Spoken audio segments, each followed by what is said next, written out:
Assalomu alaykum, mani hurmatli kuzatuvchilarim va ajoyib jamoa liderlarim.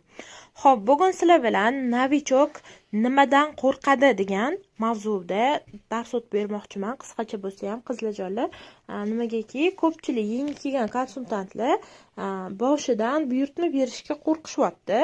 Buni asosiy sabablari haqida sizlar bilan gaplashib o'tamiz.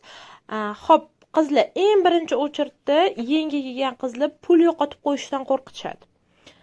Ya'ni pul yo'qotish qaysi ma'noda pul yo'qotish? Agar sotib olgan mahsulotim sotilmay qolsa, pulim chiqmay qolsa, men foyda ko'rmasam, asosiy muammo qo'rquv shunda bo'ladi qizlar. Nimagaki hali mahsulotlarni yaxshi bilmaydi u inson, mahsulotlarga ishonmaydi. O'zi tajribada yetarlicha mahsulotlar ishlatib ko'rmagan, shu sababdan u mahsulotlarimizga hali yetarli darajada ishonch bildirmagani uchun mahsulotlar sotilmay qolishidan xavfsiraydi. Biz buni yechishimiz uchun birinchi o'chirda o'zi uchun mahsulot sotib olishga va unga cho'mchagiga minimum ziyon bo'lmaydigan summani aniqlab, shu summaga yarasha buyurtma berishga uni ilhomlantirishimiz kerak. Keyin unda yana ko'pchilikda bo'lgan muammo qarzga kirib qolishdan qo'rqadi. Ayniqsa ilgari qarzga berib pulini ololmaganlar, o'zi qarz bilan qiynalgan bo'lsa, ular zakaz urish, boshqalarni muammo deb qaraydi. Chunki nimaga? Zakaz ursam, keyin klientlarim qarzga olsa, keyin men u pulni qayerdan chiqazaman, оборот qila olmayman. Xullas shunaqa muammolar bilan ko'pchilik buyurtma urmaydi. Keyin lider bilan ochiqcha gaplasha olmaydi. Ya'ni siz lidersiz, uni nastavniksiz, siz bilan uni ochiqcha gaplasha olmaydi. Uyat bo'ladi, noto'g'ri savol bo'lsa-chi degan ularda ko'pincha xavotir bo'ladi.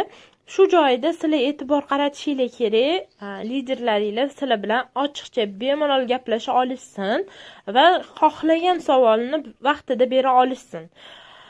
Shunaqa qilib qizlar o'rtalarida iliq munosabat o'rnatsanglar, ancha muammo kamayadi. Xo'p, endi unga birinchi o'chirda biz nima qilishimiz kerak? Kichkina qadam bilan 100-200 ming so'mlik zakaz bilan boshlaymiz. Unga katta bosim bermaymiz.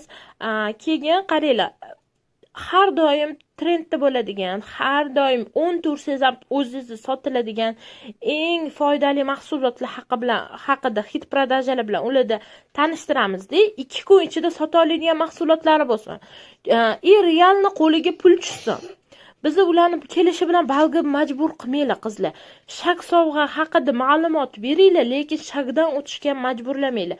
Chunki biz ozgincha bosim qilsak ham u liderlarga ular qo'rqishni boshlaydi. Menga nima kerak? Har doim bal qo'yishim kerak ekan, u ekan, bu ekan, sekin bizdan qochishni boshlaydi. Shuning uchun novichoklarimizni hech qachon majburlamaymiz, ularni balda bosim bermaymiz. Faqatgina realni foyda ko'rsin. Ularga asosiy yangi kelishligi bilan tushuntiradigan narsamiz, mahsulotlarni ichki narxida 20% skidkada olishini birinchi navbatda tushuntiramiz va hech qachon qarzga mahsulot bermasligi haqida qattiq ogohlantiramiz hamda nazorat qilamiz. Chunki qizlar, qarz munosabatida biz yoshlikdan magazinlarda, do'konlarda o'qib kelganmiz, lekin baribir biz qarz bilan ishlaydigan qiz bo'lib qoldik. Shuning uchun qizlar, iltimos qarzga berishdan saqlaninglar. Novichoklarimizga boshidan kelganda bu narsani o'qitiringlar.